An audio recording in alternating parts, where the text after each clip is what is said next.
Good afternoon, everyone. Welcome to the fifth webinar of our IMath webinar series.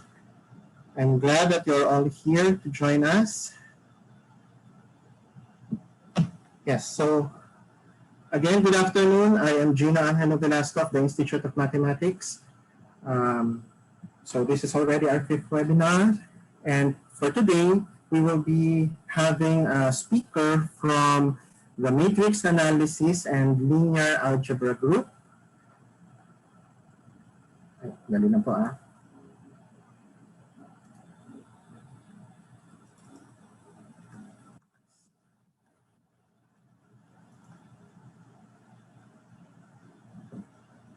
Yes, sorry. Okay, so so today we'll be having our speaker from the matrix analysis and linear algebra group. He is Dr. Ralph John de la Cruz, an associate professor of the Institute of Mathematics. So for today, he'll be talking about the density of the set of diagonalizable matrices in the set of B-normal matrices. This is in collaboration with Dr. Philip Saltenberger. So may we call on Sir Ralph? Good afternoon. Good afternoon. Thank you, Sir Gino. Yes. Ayan. Tignan niyo muna yung plans ko. Game, start na tayo. Teka lang ah. Ayan. Ay, naka-share screen na po ba ako? Ay, hindi pa po. Ay, hindi pa po. Ano ba yan? Share screen. Okay, so by the way, just feel free to place your comments and questions in the chat box here on the right side of your screen. We are also live streaming via YouTube, and you can also post your questions there. So again, reminder that this webinar is being recorded. So here again, pass the mic to Sir Ralph.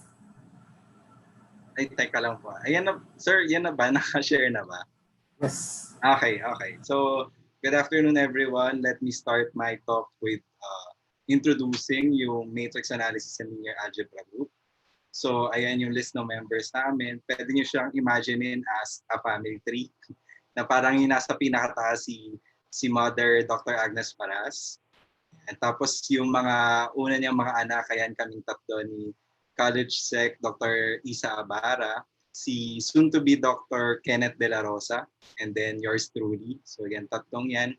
And then nagkaroon pa ng mga baby sister and brother, si Jenny at saka si Paolo. Tapos si Ma'am Isa, anak niya si Prince. Tapos ako naman si sister-daughter Lexter De Lara. And then meron din kami from coding theory affiliate, si Mr. Michael. Yung work niya ata is on my kodigo ko, negacyclic codes. And then si Dr. Ariel Patimbatan, kahagaling niya lang from National Chiao Tung University. Welcome back, Ariel. Okay. Teka lang. Ayun. So, konting mga pictures lang muna ng linear algebra group. Ito yung MSP sa Lipa ata ito. No? Kompleto pa kaming symplectic sisters yan. Si Jello Datoon at saka si Dr. Diane Pelejo na nasa US na ngayon. So yung nasa gitna, ayan si Ariel, tapos si Kenneth yung nasa kanan, and then si Daryl G. Ayan, picture pa ulit. Si Ma'am Isa, yan, nasa kaliwa. Tapos kami ulit yan sa Korea naman. So International Linear Algebra Society Conference ito ng 2014. Yan, kami the originals. Tapos nadagdagan na lang kami recently, ayan, nila Paolo, nila Prince, nila Jenny, at saka of course si Ma'am She Lexter natin. Okay. Ayun, kahit na ganyan, mga fresh kaming lahat, no? Tapos kahit na ganyan, parang nagbibilang ako kanina, for the past 5 years, I think nakapag-publish kami ng mga 20 web science journals. So, okay din naman yan. So, welcome pa kung may gusto pang join. Okay, so start na natin formally yung ating talk. So again, the title of my talk is The Density of the Set of Diagonalizable Matrices in the Set of B-normal Matrices. So ito ay joint work with Dr. Philip Saltenberger. Hindi ko alam kung paano siya abikasin. Pero anong tawag dito, siya ay galing sa Technische Universität Braunschweig. Sabi ni Jason yun. So hindi ko actually alam. Actually, kwento ko na lang din, na-meet ko lang siya sa ResearchGate. Parang sa mga hindi nakakalam yung ResearchGate, siya yung Facebook ng na mga researcher. So doon ko siya na-meet. So hindi ko pa actually alam kung ano yung boses niya ganyan. As in, totally email correspondence na. Okay, so start na tayo. Notations. This symbol denotes the set of M by N matrices with complex entries. Puro complex matrices na tayo sa talk na to. For a matrix A, yung A to the H natin denotes the transpose conjugate of a matrix. So A transpose bar or A bar transpose, kahit ano dyan. The norm of A, kasi di ba para doon sa title natin may mention tayo about density. So when we speak of density, most of the time may norm tayong kino-consider. So yung norm na kino-consider natin dito is yung tinatawag na Frobenius norm. So this is the square root of the trace of this matrix. Exercise din to sa linear algebra to show that the trace of this matrix is a non-negative real number. So yan yung ating and then we recall some definitions from linear algebra ulit. A is Hermitian if its conjugate transpose is itself. Skew Hermitian kapag yung conjugate transpose is its negative. Unitary kapag non-singular at saka yung conjugate transpose is its inverse. And then number 4, C normal if and only if nagko-commute siya with its conjugate transpose. So kung titingnan natin mabuti, parang yung Hermitian, skew Hermitian at saka unitary are parang subsets lang ng normal matrices. Pero of course, not all normal matrices are Hermitian, skew Hermitian, or unitary. Okay, so some important properties of Hermitian at saka unitary matrices. Sinasabi lang natin dito yung real linear combination ng Hermitian matrices are Hermitian as well, or is Hermitian as well. So the same goes for skew Hermitian. Yung iba ang ginagamit na term dito ay yung set of Hermitian matrices is a real subspace. So the same goes for skew Hermitian matrices. If A and B are unitary, then so is their product. Tapos you can also show that the identity is unitary. Tapos if A is unitary, then so is its inverse. So essentially, parang sinamarize ko lang doon yung properties ng groups. So parang the set of unitary matrices forms a group under matrix multiplication. In particular, if you kapag nakapag-study ka ng konting theory, parang yung set of unitary matrices, Lie group yan na tinatawag with corresponding Lie algebra, yung set of skew Hermitian matrices. So medyo ginamit din konti sa paper na to yung relationship ng dalawa. And then yung normal matrices natin, ito yung para medyo focus na study namin. Special property of normal matrices. A is normal if and only if, so parang sinasabi natin dito, A is unitary diagonalizable. So you can diagonalize A using the unitary matrix U. So again, if U is unitary, yung U to the H natin dyan ay U inverse. Okay? So in particular, if A is normal, then necessarily dapat siya ay diagonalizable. So kami ni Dr. Philip, wala kami magawa. So parang sinisip namin, paano ba namin i-generalize yung spectral decomposition na yun. So parang nag-define, hindi na naman medyo bago tong definition na to, na aral na to in some aspects. So if B is non-singular, we will define the following matrices. So kung papakatignan nyo mabuti, analogous yung definition with the classical Hermitian, skew Hermitian, unitary, and normal matrices. So parang A is B Hermitian. So again, doon sa iba baka maguluhan, yung B yung naka-fix dito. So pinifix natin si B. So A is B Hermitian if yung B inverse AHB is A. And then B skew Hermitian kapag yung kanina, yung B inverse AHB is negative A. B unitary kapag A inverse. And then B normal pag nakikipag-commute siya dun sa B inverse AH. So in particular, if you look at the definition, kapag kunwari tinake mo si B to be the identity, yung B Hermitian mo, yun lang yung Hermitian, yung B skew Hermitian, and so on. Okay, so kanina sinabi natin sa spectral decomposition, lahat ng normal ay diagonalizable. So ang tanong natin, are B-normal matrices diagonalizable? Okay, so let's consider the following matrix B. So the 2 by 2 backward identity matrix, pwede mo rin siyang i-view as ano nga ba to, yung elementary matrix, naalala pa ba natin siya? It is obtained from the identity by switching, let's say, yung two rows ng identity natin. And then we have this matrix A. So si A natin ay isang upper triangular matrix. So ano yung eigenvalues? 0 lang. So let's say, kunwari, diagonalizable kaya itong A na to. Well, kung diagonalizable siya, wala siyang choice kung hindi maging similar dun sa zero matrix, which is of course not the case. So ang sinasabi natin dito, in summary, yung A na yan is not diagonalizable. Okay? So let's compute for B inverse AHB. So yung B natin, ang tawag din dyan ay self-inverse. So ang B inverse is just B. So you have B inverse AH. Again, yung AH ay transpose bar. So since A is a real matrix, yung transpose bar is just transpose. No? So pag kinompute mo yan, ano nangyari? So yung nasa left, since you are multiplying an elementary matrix to the left, ano nga ulit nangyari doon? Parang yung sa rows tayo tumitingin. So ipe-permute mo yung dalawang rows ng AH, so kaya naging ganyan siya. Tapos kapag sa kanan ka nagmumultiply ng elementary matrix, you are parang operating on the column. So dito parang pagpapaliktarin mo yung dalawang columns ni yang nandyan. So yung nasa kaliwa. So you go back to the original matrix A. So kapag tinignan natin mabuti itong equation na to, ano yung sinasabi natin? We are saying that A is B Hermitian. So anong sinabi natin kay A? Si A ay B Hermitian and hindi siya diagonalizable. So sadly yung sagot dyan sa taas are B-normal matrices diagonalizable. Hindi unlike the normal matrices. So yung next nating tatanungin are B-normal matrices almost diagonalizable. So ito siguro parang bago sa iba. So ano ibig sabihin natin by almost diagonalizable? So dito lang essentially, let A be B-normal. Can we find an A sub epsilon na parang close? Di ba parang ganyan, yung parang distance ng dalawa ay small lang. So si A sub epsilon na diagonalizable, makahanap pa tayo na close kay A.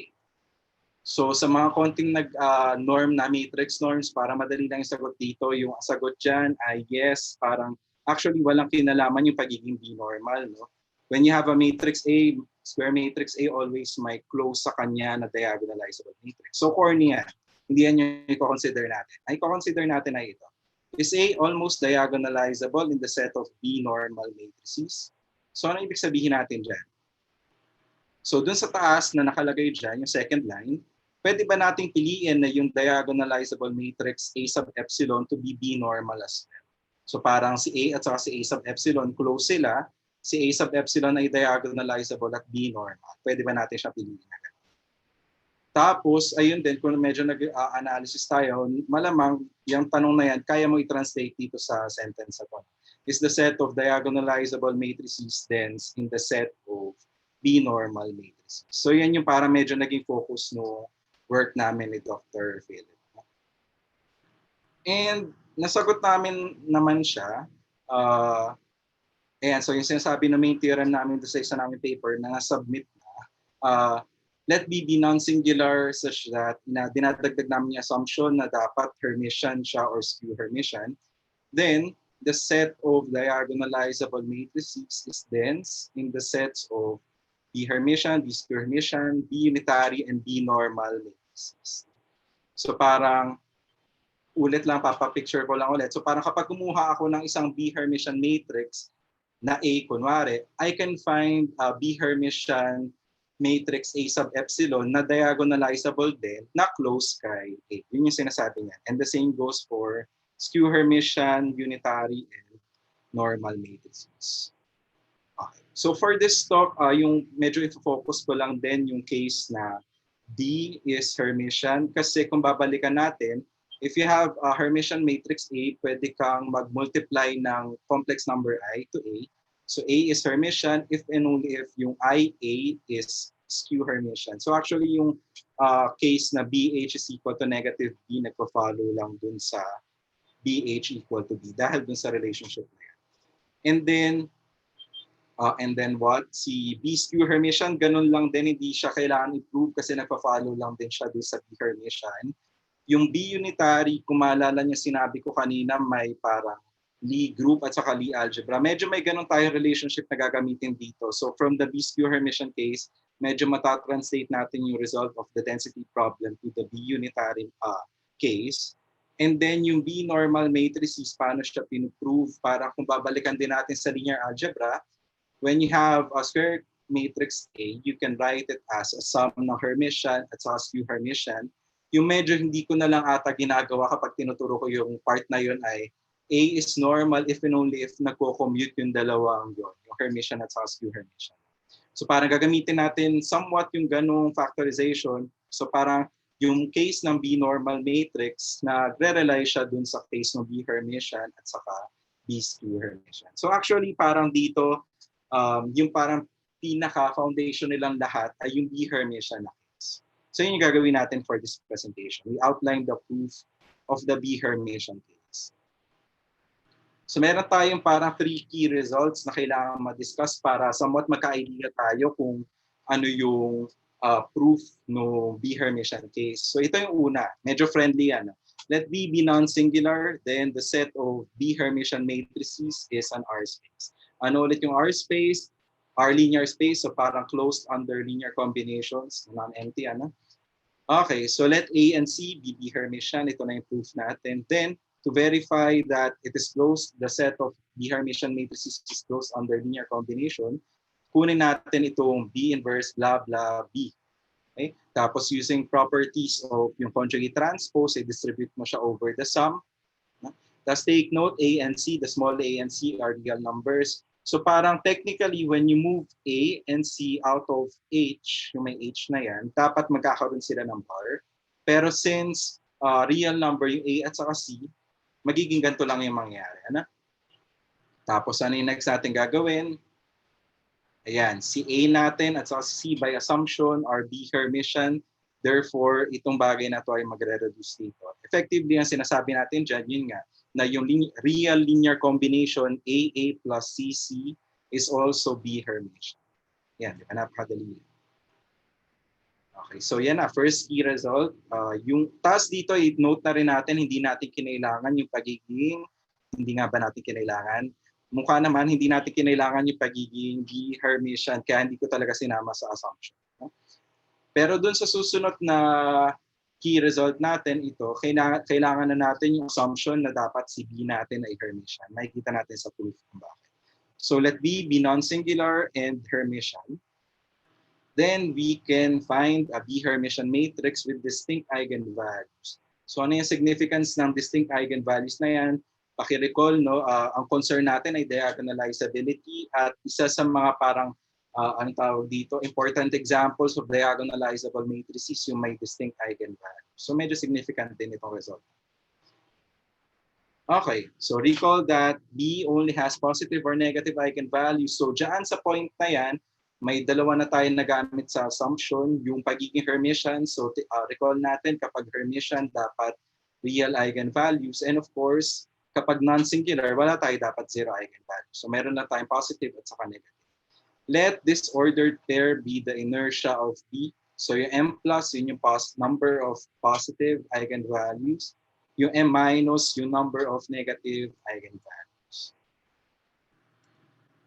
Ayan, so ito yung kanina, no, spectral theorem, yung spectral decomposition. By the spectral theorem, we can find a unitary matrix that diagonalizes B. Yan lang yun. So parang ini-import ko yung mga positive eigenvalues kay D plus, lahat ng negative eigenvalues kay D minus. No? So parang yung D plus, yung size niya, yung M sub plus na yan. Yung D minus, yung size niya, yung M sub minus. No? The number of positive and number of negative eigenvalues respectively. So yan lang yun. Yun din pala, doon sa mga ibang na matrix analysis na yung ginagawa ko lang dito para mapahaba yung talk ko, dinidiscuss ko yung, ano nga ba to, si Sylvester's law of inertia lang yan. No? Okay. Pero para lang makita ng iba kung paano ba nag-work yun. So kanina, under unitary similarity, ito na yung form natin, yan D plus, D minus. So itong next step lang ginagawa natin, is-scale natin per diagonal entry. Kaya may 1 over the square root of Di's. Ayan, so kapag in-scale mo na siya, so yung V na yun, yan yung parang pang-scale natin, tapos you just define Q to be this product. yung lalabas na QHBQ, teka, tama by order ko? Tama naman. So QHBQ, ito na siya. So kanina, D plus, D minus yung I at saka negative I na yan. Ngayon, since nag-scale tayo ng diagonal entries, mare-reduce na natin yung matrix to I at saka negative I. And then this very nice matrix, tawagin natin siyang N. Okay, and then we define the matrix A as follows. So may Q na tayong dinefine. So Q, D, Q inverse for some diagonal matrix D na may distinct so parang distinct diagonal entries, which is equivalent to saying na may distinct eigenvalues siya. No? So parang in essence, yung A natin, meron siyang distinct eigenvalues. And then compute, B inverse AHB. Siguro alam na ng iba ko saan ito papunta. Palitan ko lang si B in terms of Q and L, si A ay in terms of Q and D. So baka daw kailangan ko munang magdahan-dahan. So pag pinalitan ko si B ng in terms of Q and L, yan siya. Si A, Q and D, yan siya. Tapos kung mapapansin natin, marami magka-cancel na bonggang-bongga. Tapos, ito siya. Okay, bago tayo umalma, ano ba yung nangyari? Kasi nag-cancel yung mga Qs, pero may L pa rin supposedly, ano? Pero dapat natin mapansin na yung L at saka D ay diagonalizable sila. Diagonal silang lahat. So therefore, nagko-commute yung mga yon. So you are left with D tapos L squared, pero si L natin self-inverse din. So therefore, yung L squared is the identity. So yung malaking yan, yung product na yan is just QD, Q inverse, which we are calling the matrix A. So ano nangyari dito? Si A natin ay D Hermitian. Moreover, by definition, si A natin ay may distinct eigenvalue. So yun ang yung sinasabi na ating theorem. We can construct a B Hermitian matrix with distinct eigenvalues. And take note again, kailangan yung assumption na B is Hermitian. So, okay, sinasabi ko lang yun kasi para sa mga gusto mag-generalize yan. So yun yung mga hurdles na kailangan natin lampasan. And yung last, ito actually dun sa 3 key results para ma-prove yung B-Hermitian case, ito yung pinaka-intense. Yung tinatawag nating symmetric polynomial. So a polynomial P in n unknowns is called symmetric if kapag kunwari nag-interchange ka ng roles ng variables, dapat parehas lang yung polynomial na makuha. So yan lang yung pagiging symmetric polynomial. And then ito na yung bonggang theorem, yung intense theorem natin. So we are starting with a symmetric polynomial P. And then we will define this function F na ang parang input mo sa kanya ay isang n by n matrix, ang output ay isang scalar C. So parang kapag, ang sinasabi natin, kapag pinasok mo si A dyan sa F na yan, ang gagawin mo, kukumputin mo yung eigenvalues ni A, so lambda 1 hanggang lambda n, tapos yun yung ipapasok mo dun sa symmetric polynomial na. Tapos notation din natin P of A na lang siya. Tapos take note, kapag tinignan natin yan, wala tayong sinasabi na ordering of the eigenvalues. Kasi nga si P natin ay symmetric, hindi nagmamatter. Kaya well-defined yung definition na yan. Just as long as P is a symmetric polynomial. Ayun, so ito yung conclusion ng ating theorem. No? So if P is symmetric, then we can find a polynomial, another polynomial Q. Pero dito yung Q natin in n squared unknowns such that, so again, baka lang nagugulan yung iba, ano ba yung nangyayari? No? So sa original, para makuha yung f of A, kailangan mo muna computein yung eigenvalues ni A, tapos saka mo isasalpa kay T. Dito, yung sinasabi ng theorem, pwede ka daw makapaghanap ng Q na polynomial such that diretso na, parang yung entries na ni A, yung isasalpak mo dun sa Q na yun. No? So may parang essentially makuha mo na yung output ng F, basta lang may salpak mo yung entries ni A dun sa Q without having to compute for the eigenvalue. So medyo mas nice siya in that sense. Ano? So kahit ganyan ka-intense yung theorem na yan, actually na-encounter na natin yan sa linear algebra in the following sense. So para meron tayong function F, so again, ang domain natin dito yung set of n by n matrices, yung codomain, yung nilalabas natin ay scalar lang. Ano ang ginagawa mo daw? Parang kapag nagsalpa ka na matrix A, computein mo yung eigenvalues tapos i-product mo siya. So parang yung P natin dito, parang product lang ng mga variables. So kahit iba-ibahin mo yung roles ng variable, parehas lang ilalabas sa polynomial. So indeed, that P is a symmetric polynomial. Moreover, it determines whether A is invertible. Ano ibig sabihin nun? Yung f of A natin, ang ilalabas niya ay 0 if and only if A is singular. Kasi syempre, magiging 0 yan kapag may isang eigenvalue na 0. Actually, familiar yung product na yan, di ba? Tapos yun na lang, as P is a symmetric polynomial, sinasabi ng preceding theorem, we can find a polynomial Q in n squared unknown such that parang instead of computing ko pa yung eigenvalues, isalpa ko si A dun sa Q na yun, no? Tapos ayan, may lalabas ko na yung output natin. And surprise, surprise, yung Q na yan pala yung tinatawag nating determinant. So parang kung babalikan natin, may definition tayo ng determinant using yung permutation. So actually, yung definition na yun, yan yung Q na kinoconsider. And we also know na yung determinant ay yung product ng eigenvalues. So parang ganyan siya, yung alternative definition using symmetric polynomials. So na-encounter natin actually yung symmetric polynomials na yan sa elementary linear algebra. No? Okay, pero hindi ko yung gagamitin para lang ma-familiarize tayo sa symmetric polynomials yan. Ito talagang gamitin natin next sa work na to. Yung kino-consider natin na symmetric na polynomial ay ipe-pairwise differences natin yung mga variables natin tapos ipa-product. So yan, paki-absorb muna mabilis. So yan yung ating P of parang the variables x1 up to xn. So dito naman, kung kanina dinedetermine natin kung si A ay invertible, dito we are determining whether A has multiple eigenvalues. Ano ibig sabihin nun?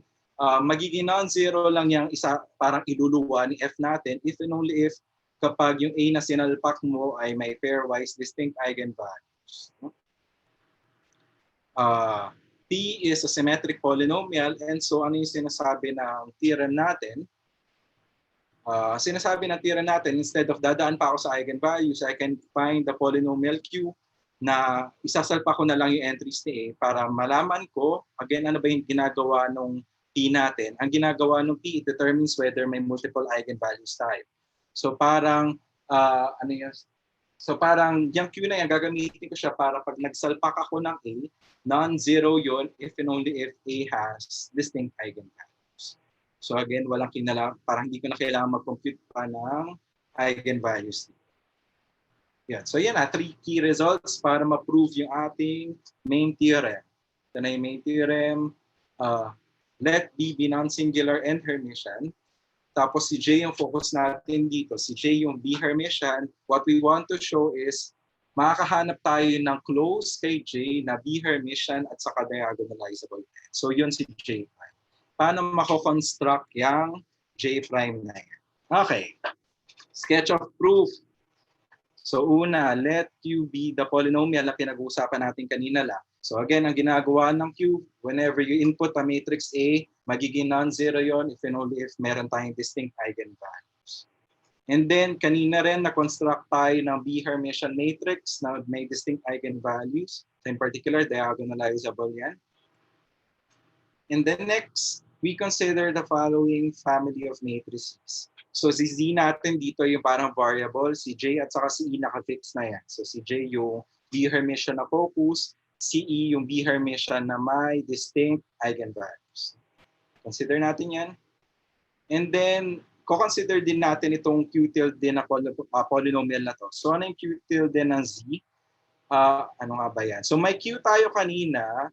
So ang Q natin, ang nangyari sa kanya, ang ipapasok mo ay matrix. No? So yung M of Z na nasa taas, ipapasok mo si Q doon. Pero kung babalikan natin, si Q, ang pinapasok mo ay matrix, ang nilalabas ay scalar. Pero dito, since si M of Z natin, meron ang entries niya, kung tutuusin, ay polynomials. So therefore, kapag yung M of Z pinasok mo sa Q, ang ilalabas niya sa iyo ay polynomial in Z. So yung Q tilde of Z na yan is just a polynomial in Z. Okay. So note, ano yung significance ng Q tilde na yan?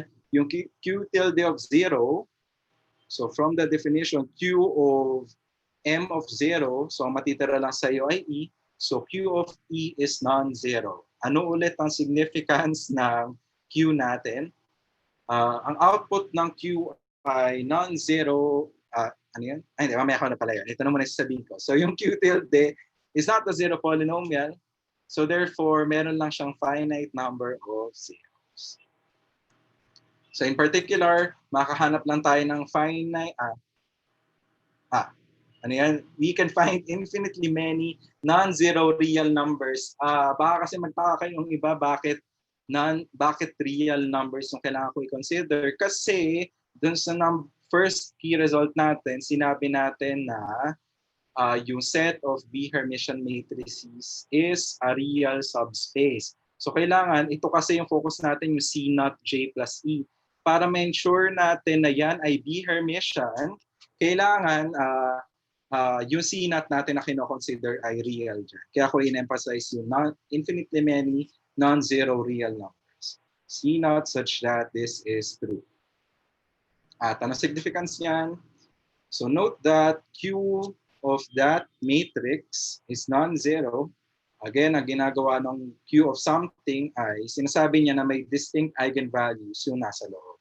Again, yung M of C naught, it is C naught J plus E. So may distinct eigenvalues yan. And of course, kapag may matrix ka na may distinct eigenvalues, if you scale it by a non-zero number, it is yung resulting matrix may distinct eigenvalues pa rin. So itong J plus C naught inverse E, which we are now calling J prime, it has distinct eigenvalues. So observe that, ayan, malapit na tayo. Yung norm ng J minus J prime is this. Yan na lang yung matitira sa'yo. And then using yung properties ng ating norm, pwede mong ilabas yung scalar. Ito yung lalabas sa'yo dyan. Ayun, tapos side comment na lang with Mrs. Ernoli. Hindi ko akalain na magamit ko sa mga proof ko. Pero dito, kung mapapansin natin, familiar sa analysis, we take yung parang C naught inverse natin to be less than a number para yung norm of the difference ay magiging less than na? So, ayun. So, parang pwede natin piliin yung C naught inverse para yung bagay na yan ay less than epsilon. And actually, na-prove na natin yung main theorem na yun. That is, again, given a B-Hermitian matrix J, you can find B-Hermitian diagonalizable matrix J prime na close kay J.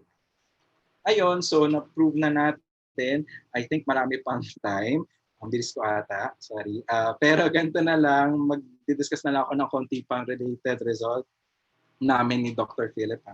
Pero yan, na-prove na natin gusto natin mangyari. So from this, magpa-follow na yung case ng B-Hermitian, B-unitary, at saka B-normal matrix.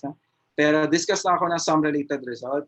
Babalikan ko lang si spectral decomposition kasi napaka-nice niya. No? So again, ang sinasabi na spectral decomposition of normal matrices, pwede mong unitary diagonalize ang isang normal matrix.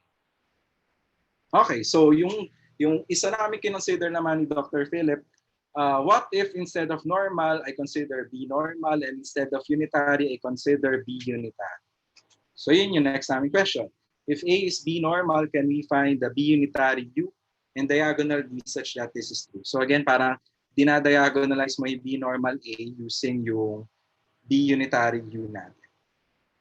So siguro yung iba, ang alam na agad kung ano yung sagot, corny yan kasi sinabi natin kanina, hindi naman lahat ng B-normal matrix ay diagonalizable. So hindi na pwede mangyari dun sa mga cases na yan.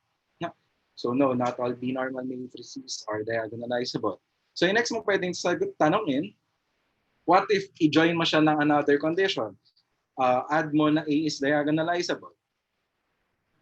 Ayun, so si Ma'am Shi, bida-bida siya ng 2018 sa kanyang MS thesis, sinabi niya na not all, or pinakita niya na not all diagonalizable R normal matrix is diagonalizable. Kahit mag-join forces pa daw yung pagiging R normal at saka pagiging diagonalizable. Sorry, kailangan kong buhatin yung laptop ko kasi uminit na siya.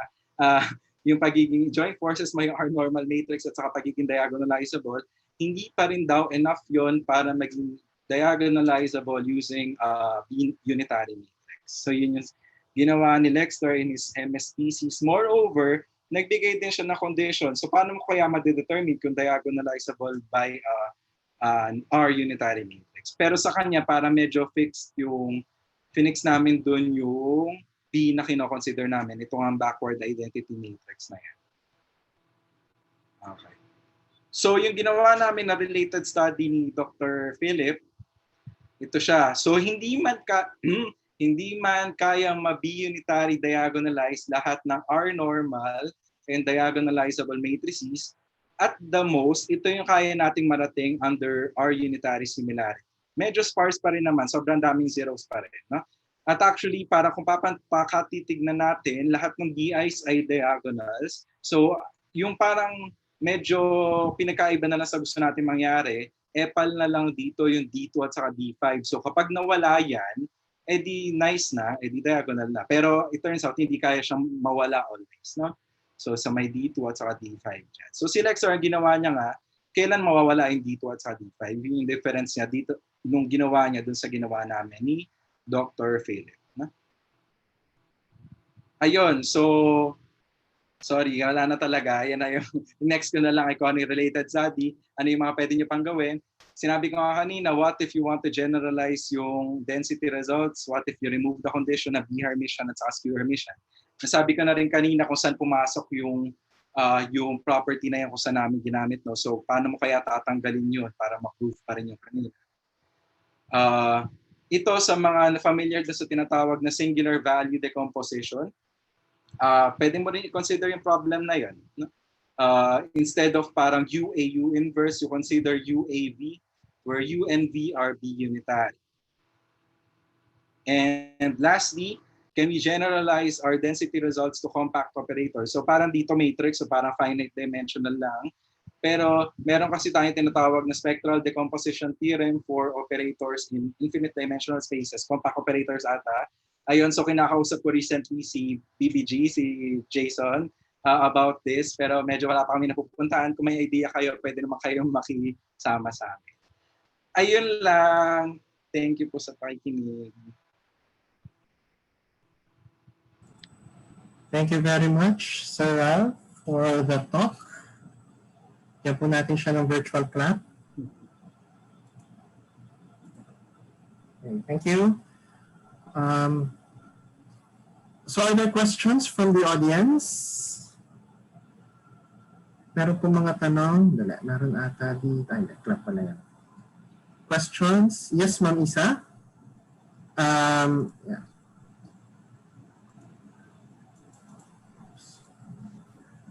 Hello, Sir Ralph. Hello! Ganda ng plants. Of course! Yung sa matrix norm na ginamit nyo, it has to be that.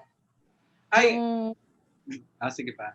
Ay, actually, Ayan. parang, kasi di ba kanina Frobenius norm yung inano namin?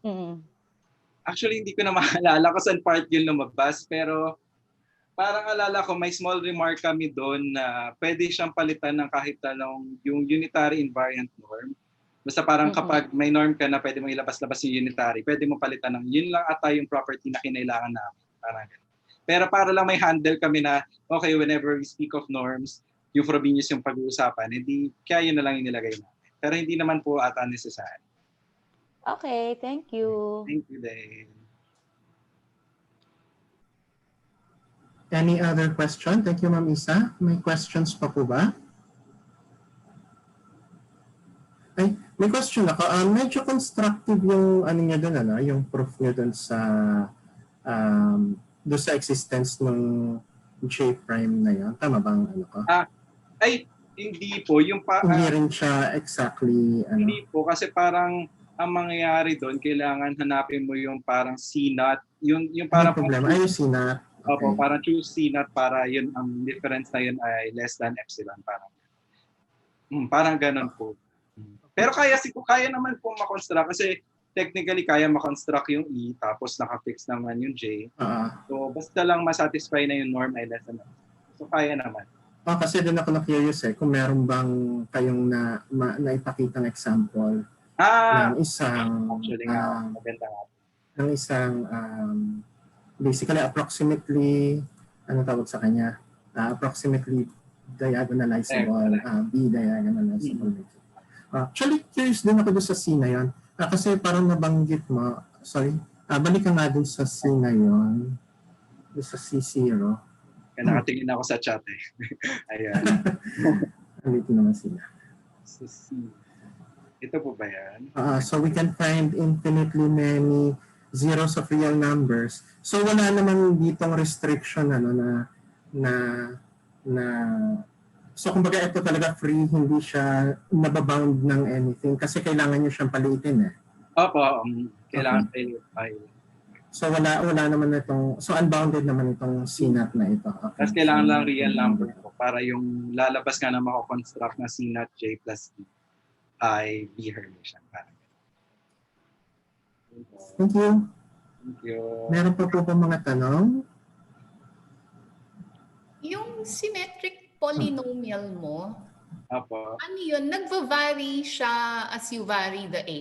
Ay, ayun po. Actually, di ko nga siya. Nagmamadali ako kanina, hindi ko nasabi. Pero magandang question yun. Kasi hindi po siya nagre-rely dun sa matrix A natin. Kasi kung babalikan ko yung parang theorem na yun, ayan siya. No? Parang may nakafix ka ng symmetric polynomial na P, tapos saka biglang lalabas si Q. Pero yung pagkakakonstruct kay Q, wala siyang kinalaman dun sa A na yan. Parang, it works for all matrix.